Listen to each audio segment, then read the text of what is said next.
Hi everybody, it's Jeannie with Creations by Jeannie. I'm an independent Stampin' Up demonstrator, all around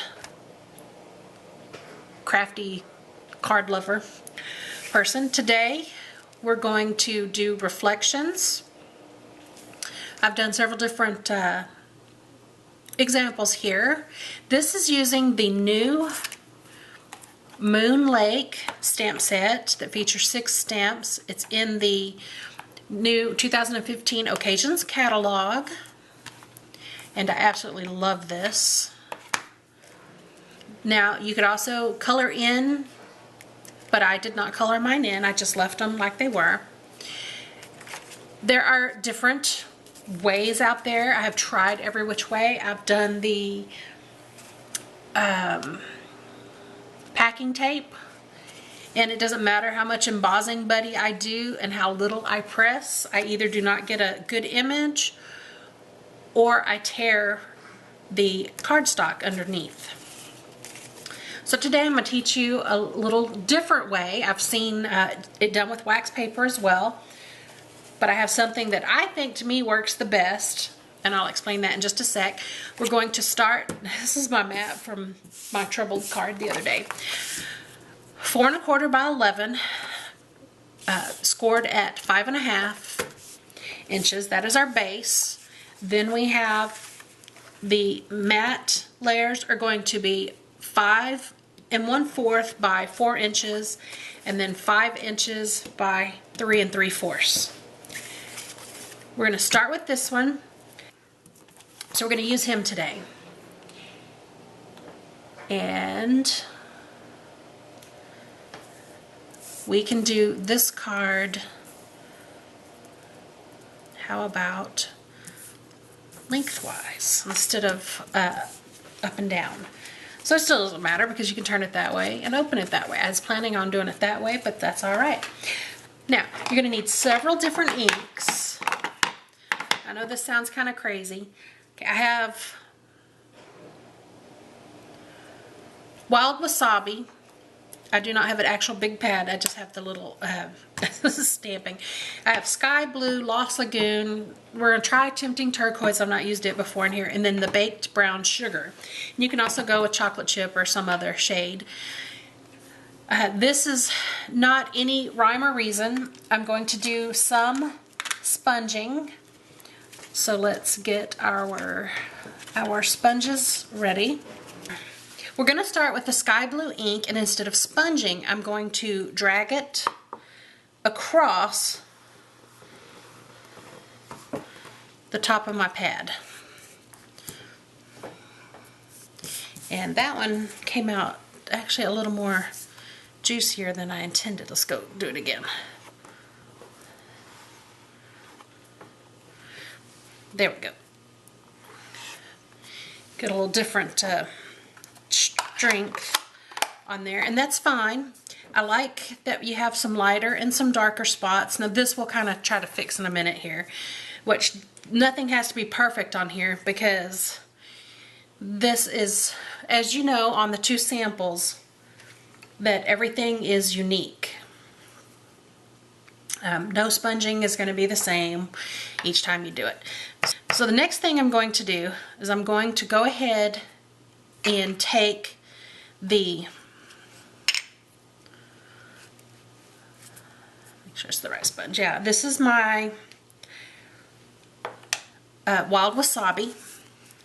I'm going to come in, kind of start a little off the screen page. I'm going to come up a little bit more.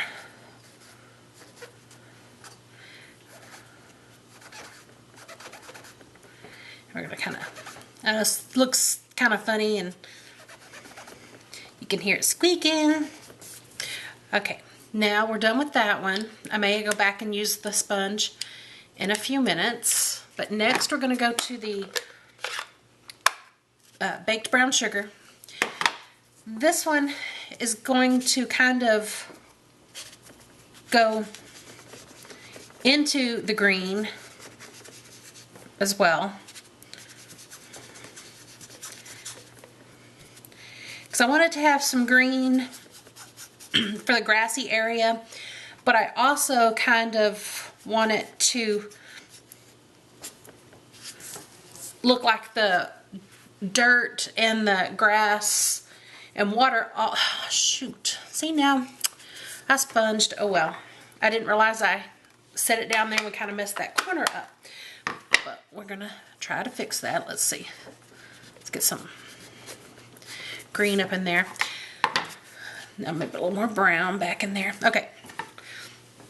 We want this to kind of look like the water and the shore meet each other. And you know, it's usually kind of murky closer to the shoreline than it is further out. All right, now we're going to start with the Lost Lagoon, and we're going to start off your page, work it on. Excuse me here, goodness, I just, I don't know what's wrong with me. All right.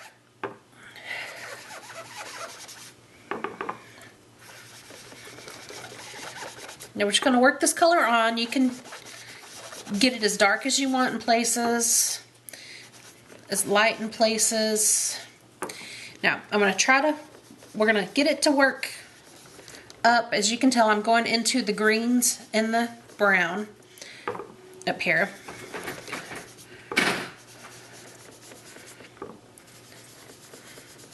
So the purpose is to try to get this to all kind of blend and merge. Okay, that's pretty good there.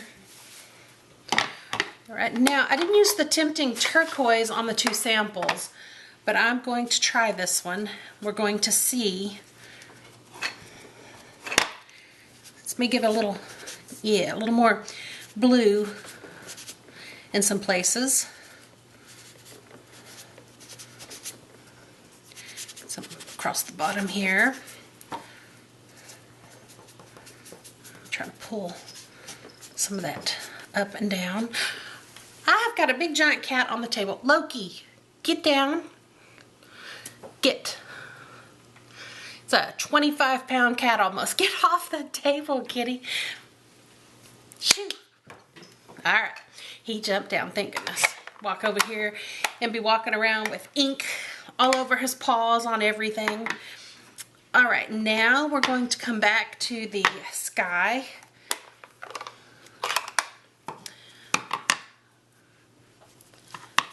Sky blue. We're going to add some of that in here.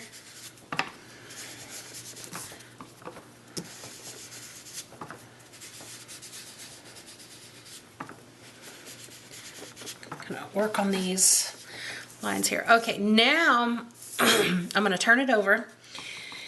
And now I am going to sponge some up here some more.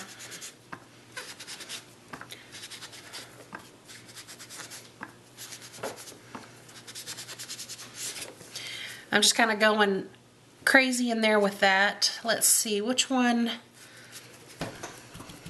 Let's get some of the turquoise off.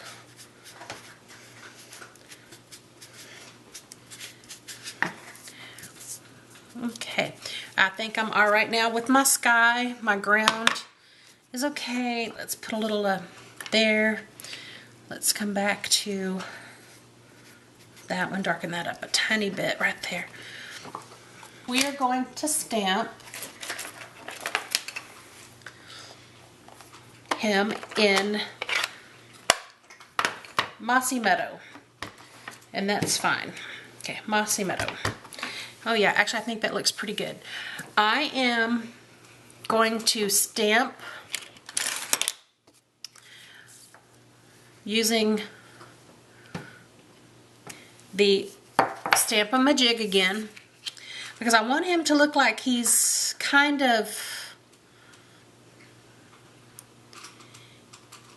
in the water. We're going to move this over a tad bit too.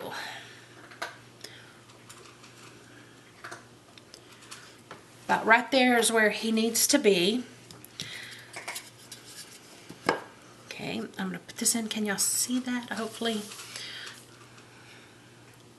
All right. So right there, we're going to take this away. Let me re-stamp.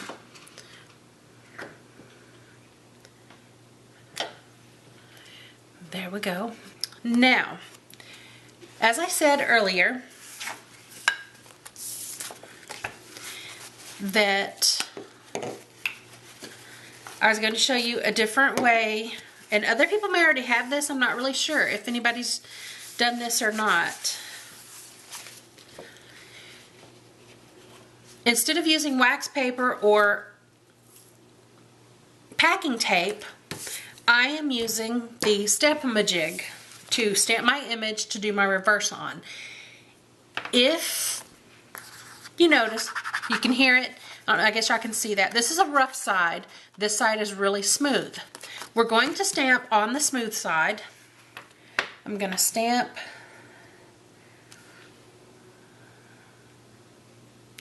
We're going to stamp it off. Actually, I don't think we need to stamp off. We're going to go full strength, and we're going to see how that looks.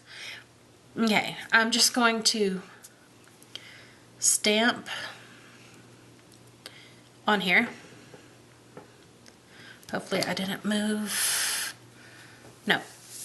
Okay. If you can see the image. Now, when you do the reverse, obviously I can't just, you gotta make sure you turn it around, twist it around, and line it up.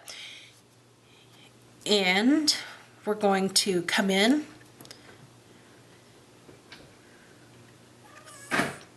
find where it lines up in the reflection, which that looks pretty good. Set it down. And this is all you gotta do. You just rub your finger over. Now you do have to be careful when you pick it up. There we go. Now we have him reflected in the water. Isn't that pretty cool? And I cut the cattails off a tiny bit, but hey, it does not bother me one bit to have the cattails chopped off. Now for this one, pretty simple. We are going to just take some Stampin' Dimensionals. I should have put them on the back of here first. It's all right.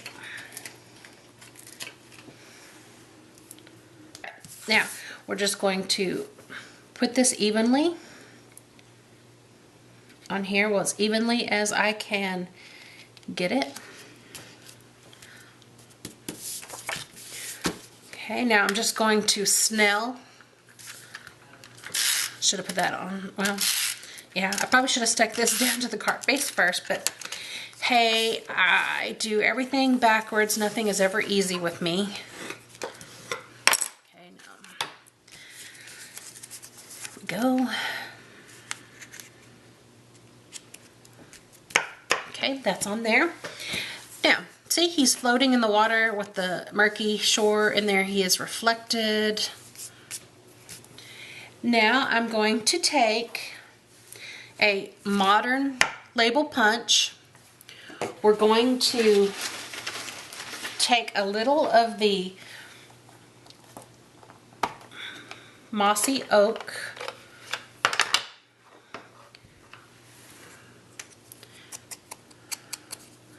We're going to sponge the edges. And I'm not going to double it or nothing. It's just strictly going to be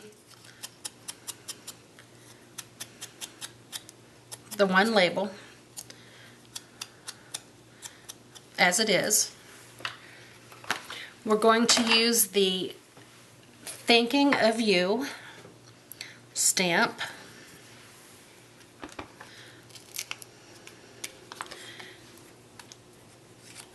Just take the little half sizes, they fit right on the ends. If you hear that noise, we adopted two Siamese, half brother and sister, about 4 or 5 years ago, and that is what's the sister's trying to get in now, and she's a little tiny thing compared to her brother. Thinking of You on the front, and that is it, folks. That is all there is to this card.